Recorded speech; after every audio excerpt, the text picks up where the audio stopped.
성도 여러분 안녕하세요. 오늘도 말씀으로 승리하는 은혜가 저와 여러분들 위해 함께 하기를 주님의 이름으로 축원드립니다. 우리 계속해서 요한복음 여행을 떠나고 있습니다. 우리 어제 내용을 잠깐 기억해 볼게요. 우리가 어제는 2장 드디어 이제 예수님의 사역과 기적이 시작되는 첫 번째 시간, 우리 2장의 내용을 함께 살펴보았습니다. 2장의 상반부를 살펴보았는데요. 예수님이 공생애를 시작하시면서 처음으로 일으키셨던 기적, 특별히 요한복음엔 7가지 기적이 나오는데 그 중에 첫 번째인 가나안의 혼인잔치에서 물을 포도주로 변화시킨 기적의 사건을 함께 나눴습니다. 우리 이 사건에서 세 부류의 사람들을 함께 보았죠. 첫 번째 부류는 누구냐? 마리아를 봤습니다. 첫 번째 우리가 봤던 건 뭐냐? 이 마리아의 적극적인 구함과 절대적인 믿음에 대해서 우리가 함께 살펴봤죠. 이 원래 일주일이나 계속되는 이 혼인잔치에 중간에 포도주가 똑 떨어졌다는 소식을 예수님과 마리아와 제자들이 듣게 됩니다. 여러분, 이게 생각보다 심각한 상황인 거예요. 왜냐면 이스라엘은 이 7일 동안이나 이 혼인잔치가 계속됐는데 이게 중간에 끊어졌다는 건 손님들에게 굉장한 결례가 되는 일입니다. 그리고 잔치가 끊겼다는 건 많은 사람들이 아쉬워해요. 그래서 이 평생에 한 번밖에 없는 이 결혼식을 그렇게 망쳐버리는 일이 되는 건데, 그 사실을 알자 마리아가 능력이 있는 자기의 아들, 그 아들이지만 예수님에 대한 능력에 대한 믿음이 있었기 때문에 가서 적극적으로 이 일을 해결해 달라고 예수님께 구하는 거죠. 그러나 예수님의 대답은 NO 였습니다. 아직 내 때가 아니다 라고 말씀하시는 거죠. 그러나 마리아는 포기하지 않고 예수님의 노에, 그러나 예수님은 하실 수 있다 라고 하는 예수님의 노의 믿음으로 마리아도 NO 하고 나아가는 거죠. 그리고 종들에게 나아가서 뒤에 이렇게 이야기합니다. 저 예수, 내 아들 예수가 나중에 너희에게 뭘 시키는 게 있다면 그대로 다 행하라 라고 이야기까지 하는 거예요. 즉 이런 마리아의 적극적인 구함, 또 절대적인 믿음이 바로 이 물이 포도주로 변하는 일들의 시발점, 첫걸음이 되었다. 그러므로 오늘 우리도 12년간 혈루병을 걸렸던 여인이라든가 아니면 귀신 들렸던 딸을 고치기 위해 스로보니게 여인, 가나안 여인이 예수님께 개도 땅에 있는 부스러기는 먹지 않습니까? 라고 포기하지 않고 적극적으로 구했듯 우리도 그런 적극적인 구함과 믿음이 있어야 된다 라고 하는 것들을 우리가 함께 나눴죠. 여러분, 우리도 마찬가지입니다. 우리의 삶에 우리의 자녀들을 위한 기도 제목, 우리의 가정을 위한 기도의 제목, 우리의 생계와 사업과 직장을 위한 기도의 제목 얼마나 중요해요. 이것도 어떻게 포기하며 나아가겠습니까? 주시려면 주시고 말라면 마십시오. 이런 태도로는 구할 수 없는 거잖아요. 그러니까 이런 마리아를 본받아 적극적인 또 절대적인 믿음을 가지고 확신하며 나아가야 됩니다. 두 번째, 집중해 볼 사람들은 기적을 일으키셨던 예수님 옆에 순종했던 일꾼들을 봐야 됩니다. 이 일꾼들은요, 예수님이 이 6동의 항아리에 물을 담아라 라고 했을 때 물을 담았고, 그 물을 이 혼인잔치를 주관하는 이 매니저에게 갖다 주어라 했을 때 또 갖다 주는 이런 온전한 순종을 보인 일꾼들이었습니다. 사실 이 일꾼들은요, 예수님의 말씀에 순종할 이유가 하등 없어요. 왜? 예수님은 이들의 주인은 아니니까. 물론 손님이긴 하지만 주인은 아니고 생전 처음 본 사람일 수도 있는데 이 예수님의 말을 이렇게까지 순종할 이유는 없었지만 이들의 온전한 순종이 또한 예수님께서 물이 포도주로 변하게 하는데 놀라운 두 번째 발걸음이 돼요. 그래서 이들은 하인이었음에도 불구하고 그 혼인잔치를 주관하는 매니저는 이 포도주가 어디서 나왔는지 모를지언정 이들은 이 포도주가 어디서 나왔는지를 그 비밀을 아는 놀라운 은혜를 간직한 사람들이 되었다 라고 하는 것들도 기억하며 우리도 이렇게 온전한 순종으로 나아가야 될 때 이때 하나님은 우리의 삶에 역사하신다 라고 하는 걸 알려주는 거죠. 자, 세 번째, 그러나 우리가 정말로 중요한 건 뭐냐면 물이 포도주가 됐다. 그래서 이런 온전한 순종, 적극적인 믿음, 적극적으로 구함, 절대적인 믿음 이런 걸 하나님께 나아간 사람은 하나님이 결국 그 인생을 성공으로 회복으로 응답으로 채워주셔서 일반적인 물이 아니라 최고급의 와인과 같은 인생으로 변화시켜 주신다라고 하는 성공의 방점이 찍혀있는 게 이 사건의 의미는 아닙니다. 물론 그런 의미도 없지 않지만 정말 중요한 건 뭐냐, 예수님이 이 기적을 일으키신 목적인데 그게 뭐냐, 예수님이 첫 번째 기적을 일으키시니 이 제자들이 그 하나님의 영광, 이 예수님의 영광을 보고 정말로 그 예수님을 그리스도로 믿더라 라고 하는 말이죠. 즉 하나님이 오늘 우리의 삶에도 주시는 응답이 있어요. 기적과 같은 하나님의 놀라운 해결해 주심이 있어요. 이때 여기서 멈추면 안 됩니다. 해결해 주셨구나. 하나님 살아계시는구나. 이제 잘됐다. 이제 내 인생이 즐겁고 평안하구나. 여기서 멈추는 게 아니라 이 사건들을 보며, 이 기적을 보며, 응답을 보며 우리도 이 믿음이 성장할 수 있어요. 이게 진짜 목적입니다. 오늘 우리가 지난 시간 어제 우리가 물이 포도주로 변화되는 사건을 보며 이러한 은혜들을 나누고 우리도 그러한 도전 가운데 서야 되겠다라고 하는 것들도 함께 나눴습니다. 자, 오늘 거기에 이어서 오늘은 요한복음 2-2의 시간입니다. 성자 예수님의 사역과 기적 두 번째 시간이고요. 분량은 2장의 남은 부분 13절에서 25절까지 하반부를 함께 보겠습니다. 오늘 말씀의 제목을 짓자면 너희 장사하는 집을 헐라 예수가 진정한 성전을 일으키리라 라고 하는 제목을 삼아 보았습니다.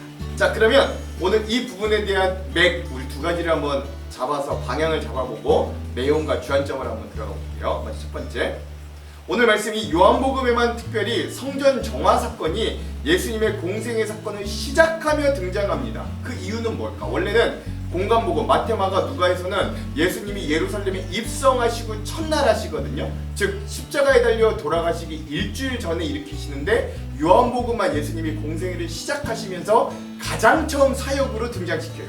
그 이유가 무엇인가? 그리고 예수님께서 성전을 장사하는 집이라고 책망하셨던 이유는 무엇인가도 함께 살펴보았으면 좋겠습니다. 두 번째, 이렇게 예수님께서 성전을 엎으시면서 3일 만에 다시 세울, 내가 이 성전을 허물고 이 성전을 3일 만에 다시 세우겠다라고 하는 진정한 성전의 의미와 그 성전을 온전히 살아나는 삶에 대해서는 그게 어떤 삶일까? 깊이 묵상해보는 그런 시간들, 말씀의 여행이 되었으면 좋겠습니다. 이런 두 가지 맥을 짚으면서 오늘 내용과 주안점을 함께 보도록 할게요.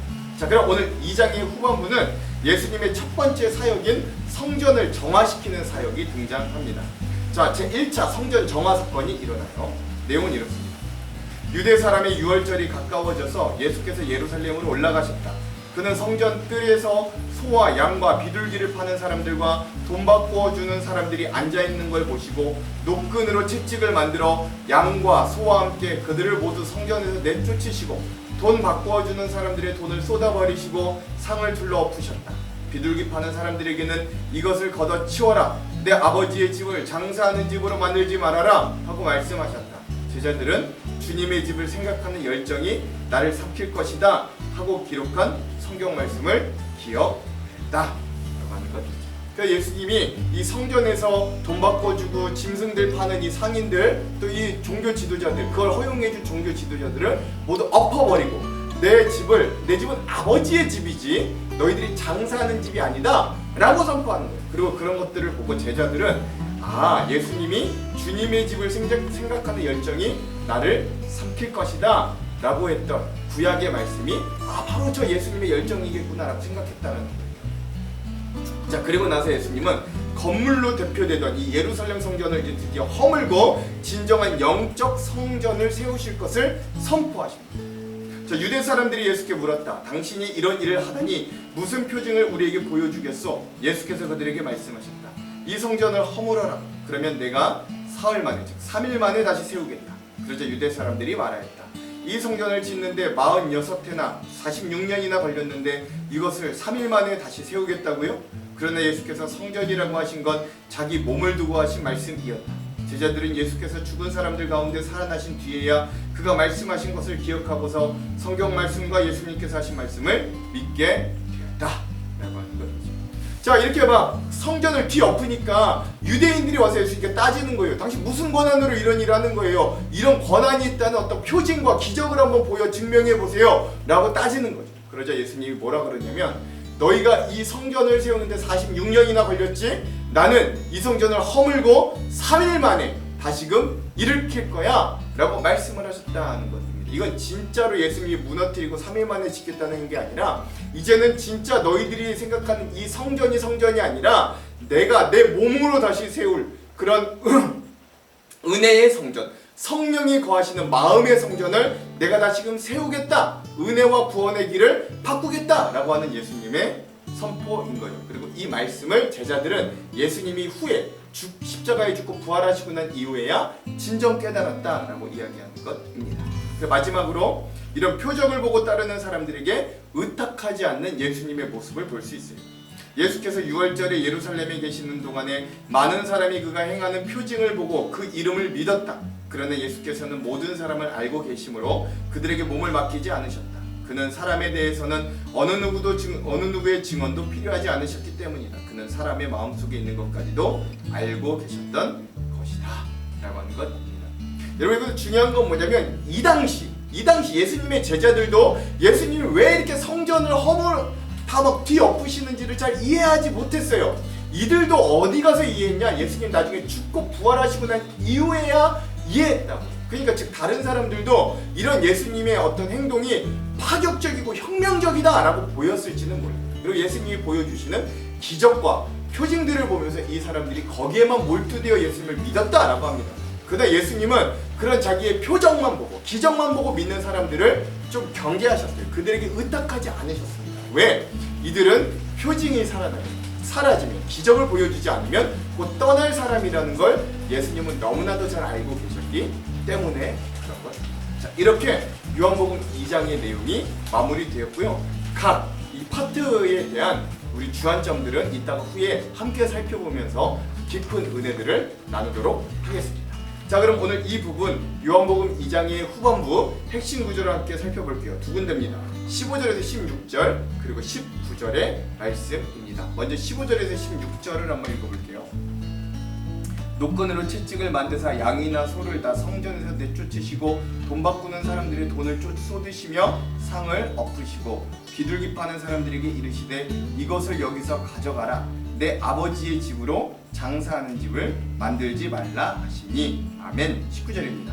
예수께서 대답하여 이르시되 너희가 이 성전을 헐라. 내가 사흘 동안에 일으키리라. 아멘. 그래서 오늘 예수님께서 성전 정화를 하시고 이 성전은 허물고 이제는 새롭게 3일 만에 예수님의 몸된 성전을 다시 짓겠다라고 선포하시는 이 부분을 오늘 요한복음 2장 후반부의 핵심 구절로 삼아 보았습니다. 자, 그럼 오늘 이 부분에 대한 주안점 세 가지를 함께 나누고 오늘 말씀을 읽어볼게요. 먼저 첫 번째, 오늘 우리는 요한복음 2장의 후반부의 사건인 성전 정화 사건을 한번 살펴보도록 하겠습니다. 먼저 내용과 의미를 나누기 전에 우리가 한 가지 확실하게 짚고 넘어가야 될 부분이 있어요. 여기서 그건 성전 정화 사건이 한 번 일어났는가 두 번 일어났는가에 대한 의미입니다. 오늘 말씀에 등장하는 장면은 예수님께서 성전 정화를 하시는 장면이에요. 원래 요한복음을 제외한 다른 본문들, 즉 마태와 마가와 누가복음에서는 성전 정화 사건이 예수님의 사역의 말기인 십자가 죽음을 일주일 앞둔 고난주일을 시작하는 월요일에 예수님이 그 사건을 일으키시는 걸로 기록되어 있어요. 즉 호산나를 외치는 사람들의 환호 가운데 어린 나귀를 타시고 예루살렘으로 입성하시고 바로 그 입성하시자마자 일으키신 사건이 성전 정화 사건이었던 거예요. 그러나 요한복음은 이와는 다르게 예수님이 공생애를 시작하시면서부터 사역의 포문을 여시는 일로 이 성전 정화를 하신 것으로 표현되고 있어요. 이 때문에 어떤 학자들은 성전 정화 사건이 한 번 있었는데 사도 요한이 그걸 예수님의 사역의 앞부분에 배치한 거라고 보는 반면에 또 어떤 학자들은 이 성전 정화 사건이 예수님의 생애 초기와 또 후기에 각각 한 번씩 모두 두 번 있었다고 보기도 하는 것입니다. 먼저 성전 정화 사건이 두 번 이렇게 일어났다고 주장하는 학자들은 공간복음과 요한복음의 기사 사이에 다음과 같은 두드러진 차이가 있기 때문이다라고 근거를 제시해요. 네 가지 근거가 있는데, 첫 번째, 요한복음에는 황소와 양과 회초리 등 공간복음에는 없는 내용들이 실려있고, 두 번째, 공간복음은 이사야서 56장 7절과 예레미야 7장 11절을 인용하나 요한복음은 스가랴 14장 21절과 시편 69장 6절을 인용한다는 사실 때문에 그렇습니다. 세 번째, 요한복음에는 공간복음에 나오는 기도하는 집과 강도의 속을 일하는 예수님에 대한 언급이 없어요. 그 대신 아버지의 집과 또 장사꾼들의 집, 상인들의 집이라는 말이 나오죠. 네 번째, 요한복음에는 성전의 무너뜨림, 다시 3일 만에 일으키심, 즉 예수님의 죽음과 부활에 대한 언급이 나오지만 공간복음에는 성전 정화를 하시면서 그 얘기가 나오지 않기 때문에 그렇습니다. 즉 예수님의 행위와 성전이 정화되는 큰 줄기는 같지만 그 안에 세세한 사항들이 많이 다르기 때문에 요한복음의 성전 정화 사건과 마태, 마가, 누가에 나오는 공간복음의 성전 정화 사건은 각각 다르게 일어난 사건이므로 성전 정화를 하셨던 예수님의 사역은 예수님이 사역을 시작하면서 한 번, 그리고 예수님의 사역을 마무리하면서 또 한 번 종합하여 두 번 일어난 거라고 이야기하고 있는 거예요. 그러나 한편에서는 성전 정화 사건이 한 번 일어났다고 보기도 합니다. 요한복음은 구원자 되시는 예수님으로 말미암아 새로운 시대가 도래했다는 신학적인 의도를 강조하기 위해 예수님의 생애 말기에 있던 이 성전 정화 사건을 사역 초기로 일부러 배치했다고 본 것이죠. 그리고 사실 저도 이 의견에 좀 더 무게를 두기도 합니다. 그래서 엄밀히 이야기하자면 요한복음을 제외한 다른 복음서들의 시간이 아마도 역사적으로는 더 맞는 시간일 겁니다. 그러니까 원래 이 성전 정화 사건은 예수님의 사역 초기에 있다라기보다 예수님이 이 십자가를 앞둔 일주일 전에 있었던 사건이라고 보는 게 맞아요. 예수님께서 종료주일 이후 첫날에 성전 정화를 일으키신 것이 역사적인 시간으로 맞다는 걸 말씀드리는 거예요. 그러면 이런 질문이 들죠. 그럼 왜 요한은 굳이 맞지도 않는 이 시간에다가 예수님의 성전 정화 사건을 배치해 놓았냐라고 하는 질문이죠. 이건 아마도 사도 요한의 신학적인 의도가 분명히 있었을 것 같은데 이걸 보통 학문적으로 키아즘이라고 합니다. 즉 특별한 의도를 가지고 자신이 작성하는 글을 자신만의 방식으로 배치하는 걸 의미하죠. 그리고 배치를 통해 자기가 강조하고 싶은 신학적이고 신앙적인 의미를 더 부각시키는 작업을 의미하는 거예요. 아마도 사도 요한은 예수님의 성전 정화 사건을 통해 십자가의 죽음과 부활을 예표하면서 주님의 사역이 시작되기를 강렬히 원했던 것 같습니다. 그러니까 뭐와 비슷하냐면 여러분 요즘 그런 것과 똑같아요. 요즘 드라마나 영화에서도 원래는 뒤에 나와야 될 키포인트의 장면 중에 일부가 이 드라마나 영화를 시작하면서 아주 강렬하게 등장하면서 흥미진진하게 이야기가 시작되는 경우들이 종종 있잖아요. 그러니까 처음 시작되는 이야기는 아니지만 굉장히 핵심적이고 절정인 부분의 이 장면을 맨 앞에 구성함으로 사람들이 긴장하며 저 장면 도대체 언제 나오지? 저게 무슨 뜻이지? 하면서 이 영화를 흥미있게 보게 만들잖아요. 요한은 그렇게 성전 정화라는 이야기를 사용했다라는 이야기. 즉 이런 배치를 통해 사도 요한은 처음 2장에서부터 예수님의 성전 정화 사건을 이야기하므로 성전, 즉 예배를 깨끗게 하신 것, 이후에 나올 거의 마지막에 18장과 19장까지의 십자가 사건의 순환을 통해 온 인류의 죄를 깨끗게 하심, 즉 성전 정화, 예수님의 사역을 시작하시면서 성전 정화를 하시며 깨끗게 하심과 18장과 19장 십자가 사건을 통해 온 인류의 죄를 깨끗게 하심, 즉 예수님의 사역의 처음과 끝이 깨끗게 하심을 이어주게 하는 그런 모습으로 배치했다라고 보는 게 훨씬 합리적인 해석입니다. 또 하나, 이후에 나올 4장에 사마리아 여인과의 대화를 통해 뜬금없이 예수님은 예배에 대해 이야기하시거든요. 즉 사마리아라는 새로운 장소에서도 이제 예배드릴 수 있다. 예배라는 게 장소가 그렇게 중요하지 않다. 꼭 예루살렘 성전만 아니어도 된다 라고 하는 새로운 예배는 장소에 얽매이지 않는 걸 이야기하면서 기존의 성전을 무너뜨리고 자신이 세울 새로운 성전에 알맞는 새로운 예배의 주제를 등장시킬 자리를 또 마련하기도 하십니다. 또한 더럽혀진 성전이 유대교를 상징하고 그 중심의 절기인 유월절 가운데 이 성전 정화 이야기를 위치해 놓으심으로 더 이상 율법과 절기 중심이 아니라 예수님 중심으로 그 믿음과 신앙의 중심이 이동되었다라는 걸 보여주기도 합니다. 좀 어려운 이야기일 수도 있습니다만 이런 사도 요한의 의도를 생각해보면 충분히 이 성전 정화 사건이 얼마나 중요한지 그리고 예수님의 사역에 얼마나 큰 의미인지를 깨닫게 되고 사도 요한은 그래서 일부러 이 뒤에 있는 이야기를 앞에다 갖다 놓으며 시작한다라고 할 수 있는 거예요. 그래서 이런 배경 지식을 가지고 오늘 우리는 성전을 정화하시는 예수님의 모습을 통해 은혜를 좀 나눴으면 좋겠습니다. 두 번째, 오늘 말씀을 함께 나누기 전에 우리는 왜 예수님께서 이렇게까지 성전을 엎으실 수밖에 없었나에 집중할 수 있어야 돼요. 그러기 위해 먼저 이 시대적, 지리적, 경제적 상황에 대해 알아볼 필요가 있습니다. 예루살렘은 이스라엘의 수도이고 중심지였으나 상업적인 측면에서만 볼 때 그리 좋은 지리적 조건을 가지고 있지는 않았습니다. 이건 뭐 가까이 항구가 있는 것도 아니고 농사가 잘 되는 비옥한 땅도 아니었기 때문에 그래요. 그럼에도 이 예루살렘이 풍요와 번영을 누릴 수 있었던 비결이 하나 있었는데 그건 바로 종교적인 요인이 있었습니다. 이 예루살렘에는 성전이 있었기 때문에 상업이 번창할 수 있었어요. 즉 성전 제사를 위해서 질이 좋은 목재와 곡물과 희생 제물들이 대량으로 항상 필요했기 때문입니다. 그래서 예루살렘 성전 광장에서는 항상 희생 제물용 짐승 거래가 이루어졌어요. 한편 성전에 바치는 11조 이외에 소위 축제용 11조, 그러니까 절기용 11조라고 하는 제2의 11조가 있었는데, 이는 11조를 바친 백성들이 그 나머지 10의 9의 소출 가운데 또다시 10분의 1을 구별하여 냈던 것이라고 합니다. 이것만 봐도 예루살렘에 얼마나 많은 물자와 자금이 유통되고 있었는가를 짐작해 볼 수 있어요. 그러나 진짜 돈이 몰리는 곳은 따로 있었습니다. 그건 1년에 3번 또는 예루살렘 성전에 하나님께 제사를 드리러 온 사람들에게 성전에서 물건을 파는 매매를 하는 행위였어요. 장사가 바로 굉장히 황금알을 낳는, 이 사업은 종교 지도자들에게는 그야말로 황금알을 낳는 사업이나 마찬가지였습니다. 하나님께서 성전, 성막을 유지하는 비용으로 충당하기 위해 이스라엘 남자 중에 20세 이상은 반세겔, 즉 반세겔을 생명의 속전으로 내라고 율법으로 정해주셨습니다. 한 세겔은요, 당시 장정이 4일 동안 일했던 4일치 임금에 해당되는 거였어요. 그러니까 반세겔은 2일치의 임금을 이야기하는 것이죠. 근데 중요한 건 성전세는 반드시 성전의 세겔로 납부해야 됐다라는 사실입니다.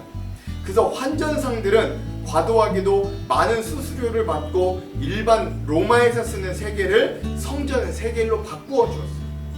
예수님께서는 그 사람들의 돈을 쏟고 상을 엎으셨던 것.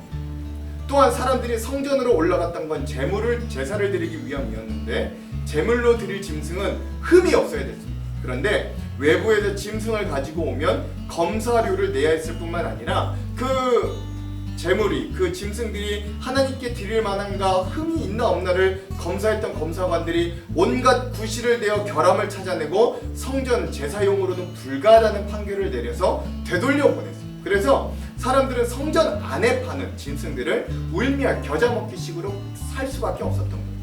근데 성전 밖의 짐승 가격과 이 성전 안에 있는 짐승 가격이 무려 20배나 차이가 났다고 합니다. 그러니까 10,000원짜리 비둘기 한 마리가 성전 안에서는 20만 원으로, 20만 원짜리 양 한 마리가 성전 안에서는 400만 원으로 둔갑했던 거죠.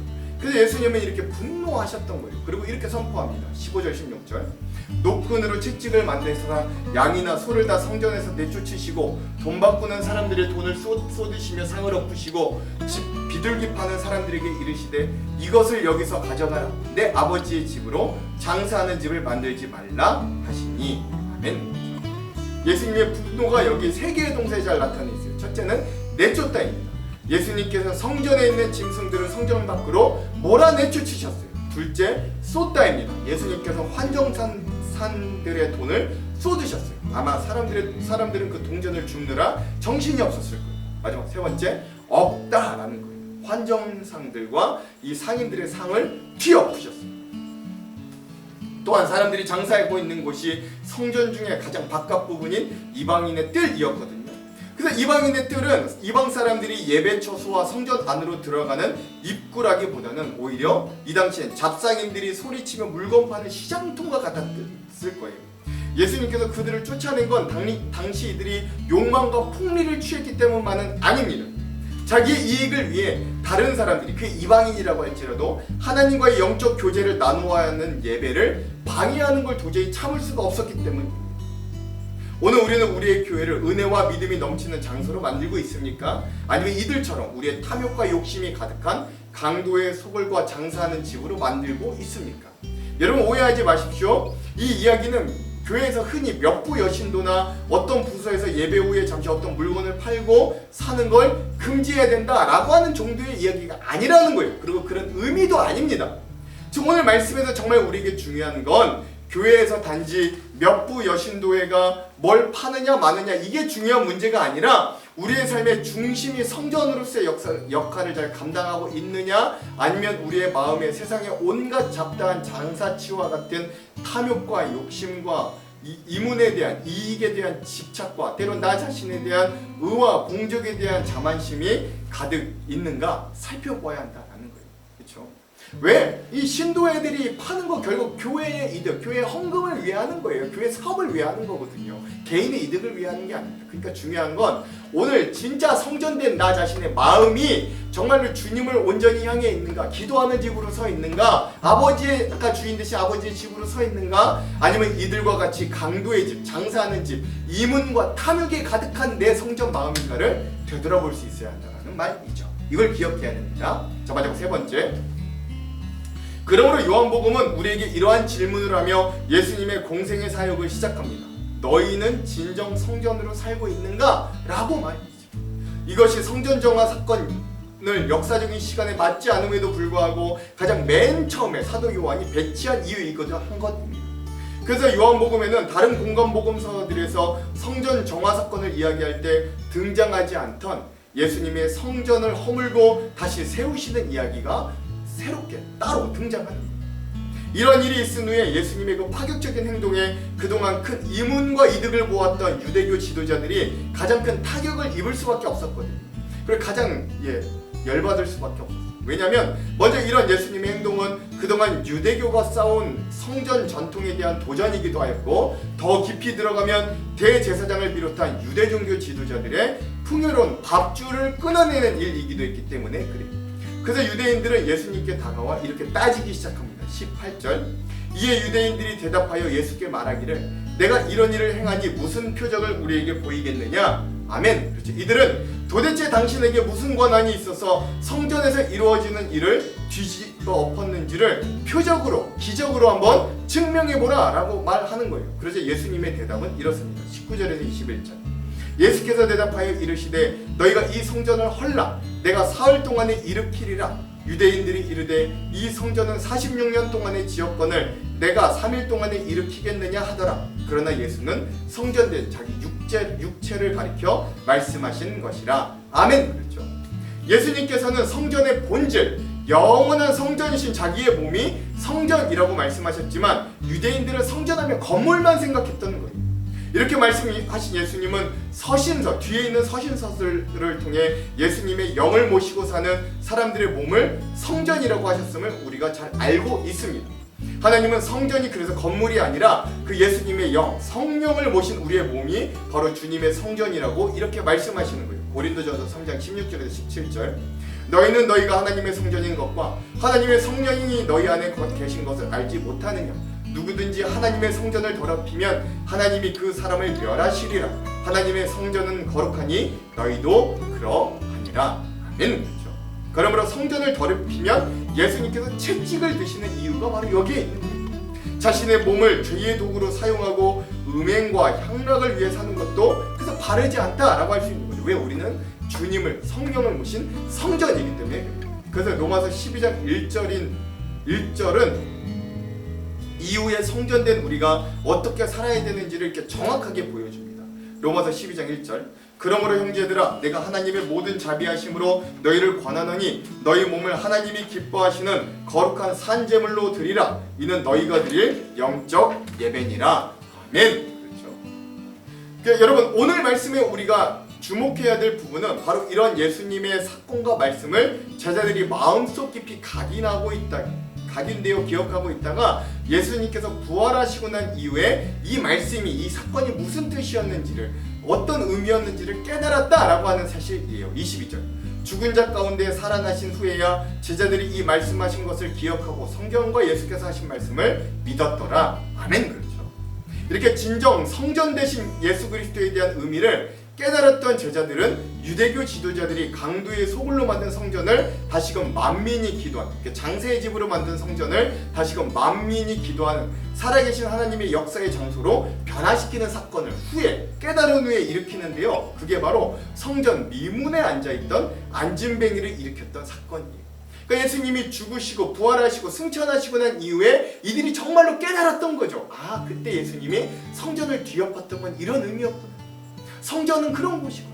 그래서 베드로는 성전 미문에 앉아 구걸하며 돈을 요구하는 안진뱅이에게 이렇게 선포합니다. 사도행전 3장 16절. 베드로가 이르되 은과 금은 내게 없거니와 내게 있는 이것을 내게 주노니 나사렛 예수 그리스도의 이름으로 일어나 걸으라 하고. 아멘.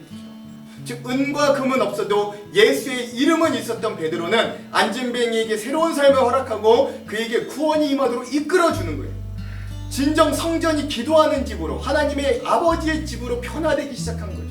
기도하는 집에 은과 금은 없었다는 걸 여러분 기억하십시오. 그곳에는 진정한 성전 되시는 예수님의 이름만 있었습니다. 그러므로 오늘 우리도 이 성전 정화의 이야기를 통해 다시금 예수님을 만나기를 소망하여 그동안 우리의 인생이 내 것인 줄 알고 내 마음과 내 인생을 강도의 소굴과 장사꾼의 집으로 만들었으나 이제는 나의 마음을, 나의 가정을, 그리고 우리의 교회를 기도하는 집으로 바꾸는 마음으로 우리가 변화되기를 소망합니다. 오늘도 그 마음을 품고 우리의 마음이 먼저 기도하는 집이 되도록, 그리고 그런 우리로 모인 한장로교회가 금과 음은 없어도 예수 그리스도의 이름으로 충만한 예수님을 만나는 집이 되도록 애쓰고 힘쓰는 하루가 되시길 주님의 이름으로 축원드립니다. 기도할게요. 하나님, 여전히 우리의 마음은 예수 그리스도가 주인이 아니라, 예수의 이름만 있는 게 아니라 은과 금만 가득하기를 원하는 탐욕과 강도와 장사꾼의 집에 가까움을 주님 앞에 회개하며 고백합니다. 그러나 주님, 우리의 마음을 만져주시고 우리도 제자들이 깨달았던 것처럼 이 말씀을 깨닫게 하여 주셔서 오늘 우리들에겐 금과 음은 없어도, 세상의 욕망과 탐욕에 부합되는 건 없어도 예수의 이름만으로 새로운 삶으로 변화되고 새로운 인생이 되고 새롭게 구원 얻고 생명을 얻는 놀라운 삶으로 우리의 가정으로, 교회로 우리를 변화시켜 주시옵소서. 이 말씀 여행 가운데 우리에게 그런 귀한 도전을 주실 주님을 기대하며 예수님 이름으로 기도합니다. 아멘. 그럼 사랑하는 성도 여러분, 오늘 하루도 말씀으로 승리하십시오. 사랑하고 축복합니다. 화이팅! 유대인의 유월절이 가까운지라 예수께서 예루살렘으로 올라가셨더니 성전 안에서 소와 양과 비둘기 파는 사람들과 돈 바꾸는 사람들이 앉아있는 것을 보시고 노끈으로 채찍을 만드사 양이나 소를 다 성전에서 내쫓으시고 돈 바꾸는 사람들의 돈을 쏟으시며 상을 엎으시고 비둘기 파는 사람들에게 이것을 여기서 가져가라.